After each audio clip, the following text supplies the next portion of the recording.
Did you know ASBN, America's Small Business Network, is now available on your TV? That's right. ASBN is now streaming on Roku, Apple TV, and Fire Stick, and available for download in the App Store.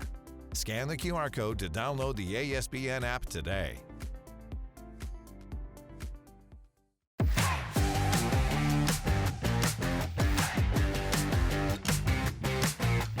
This is the U.S. Chamber of Commerce Small Business Update with Tom Sullivan, exclusively on ASBN.com.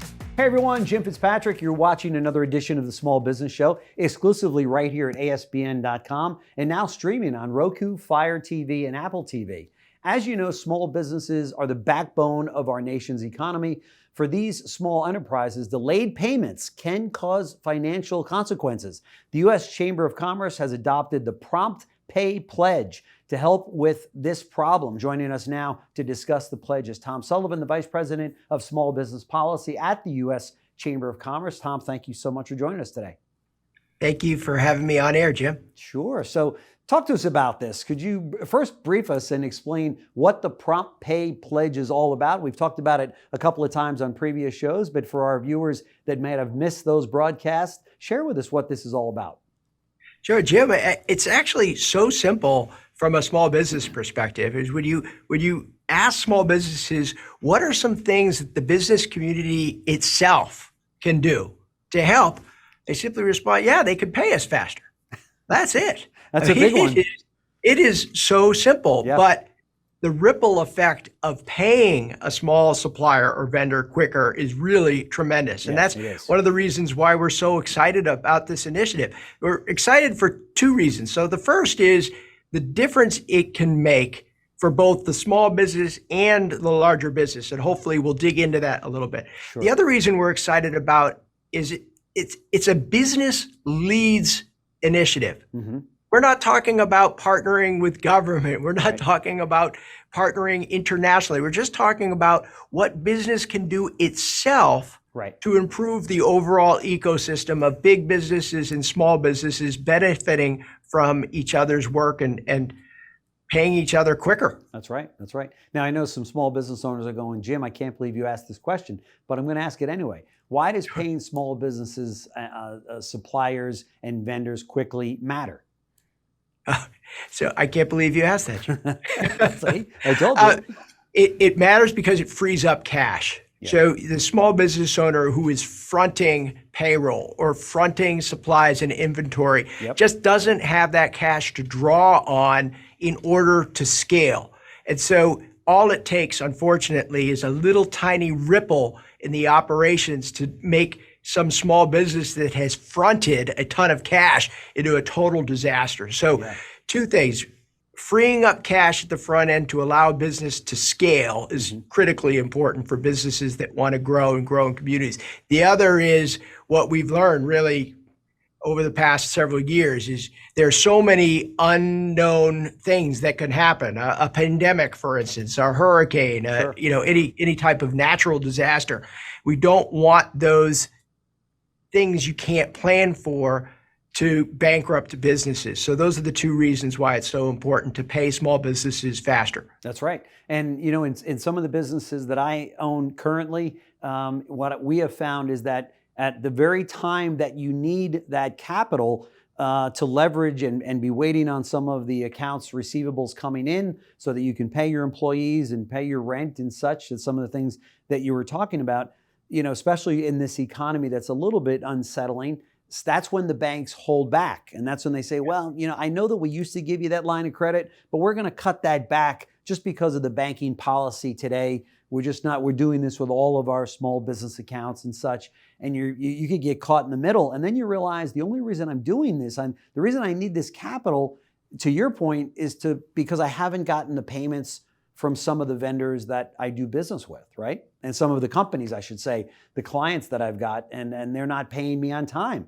That's what's putting me in this position to need the extra capital. So this is a great program. Well, thank you. We're excited about it. I mean, when we first launched it, we got a couple of dozen of businesses jump right in. I mean, it did not hurt that the country's largest bank, JP Morgan Chase, was one of our first signers. And then we have folks like Intuit also jumping in because first of all, it's the right thing to do. Right. Is to try and pay your small business suppliers and vendors faster. But what's going on behind this initiative is that larger businesses want and need dependable and good suppliers and vendors. That's right. And so it is in their own best interest to generate better performing suppliers and vendors. And, Jim, a completely unexpected consequence kind of popped up in this Prompt Pay Pledge initiative. We got an inquiry from a business out in the West Coast who said, hey, who are the signers? We have online, we have a list of all of the signers. And I just asked, because I'm a curious person, well, why do you ask? And he said, well, we're looking to be a supplier and vendor, but we only want to approach the best businesses that will pay us on time. And so they're using our list as a target list to look at providing services to some of the larger corporations in the country, that's a great unintended consequence, Jim. Yeah, there's no question about it. This has been a problem for many years, and there's been many small businesses, many of my friends that own small businesses and contractors, and I should say medium-sized businesses as well, that wait, 60, 90 days from a multi-billion-dollar conglomerate that, to your point, can pay that invoice in 30 days, and it makes such an incredible difference to that small business operator out there that is just waiting to get that check so they can pay their employees and their rent and their materials and everything else. So it's a great program for sure. And I encourage those big businesses out there, if you can help, get on the program and get the pledge going. It means so much to small and medium-sized business owners out there. Can you share some of the insights into the motivations behind the U.S. Chamber of Commerce's advocacy for a program like this? I mean, you mentioned a few of them, but what's kind of the driving force? Well, we represent 3 million businesses around the country, and we are driven by a board of directors. And quite frankly, this is one of those initiatives where our board of directors, who want the U.S. Chamber to lean in even more than we already are on small business, they said, how about let's take this initiative. Let's ourselves, because JP Morgan Chase and Intuit, they serve on our board. Yeah.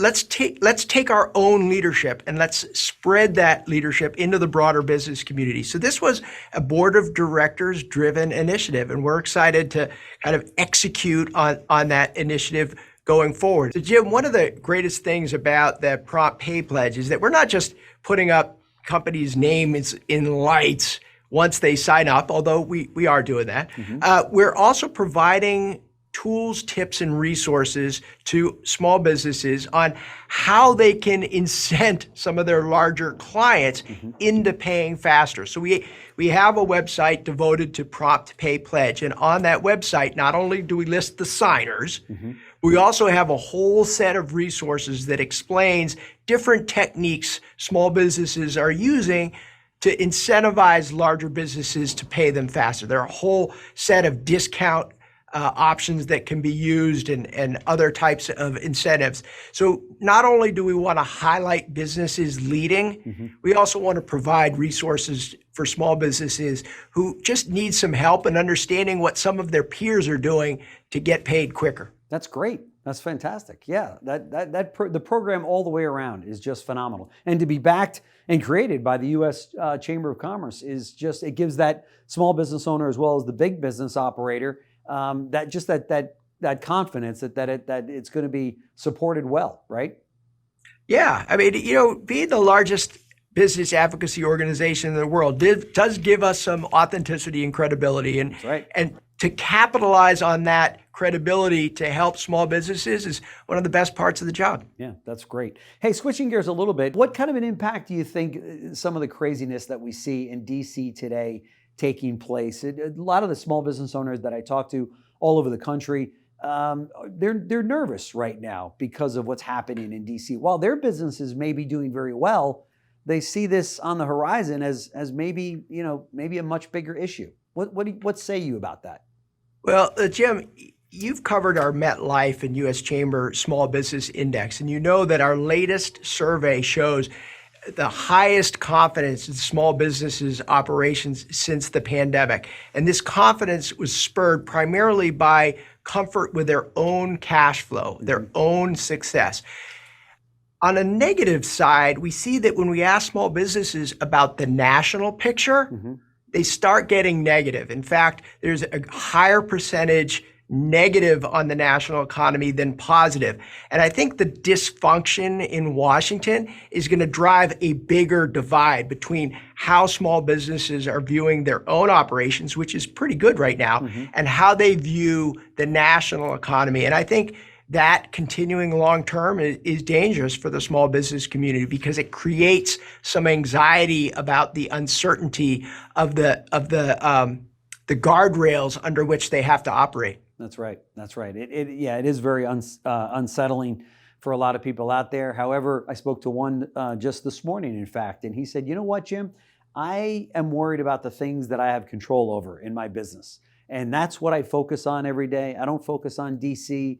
I don't focus on all of these other things that I simply have no control over. What I do have control over is how I take care of my customers, the inventory levels that I maintain, opening up new markets." He said, those are the things that I want myself and my staff to focus on. He said, because otherwise you listen to some of the media out there and you don't even want to open up the front door of your office, right? So that might be some good advice I can share with everyone out there, that maybe it's time to just focus on what you can control and don't worry about the rest.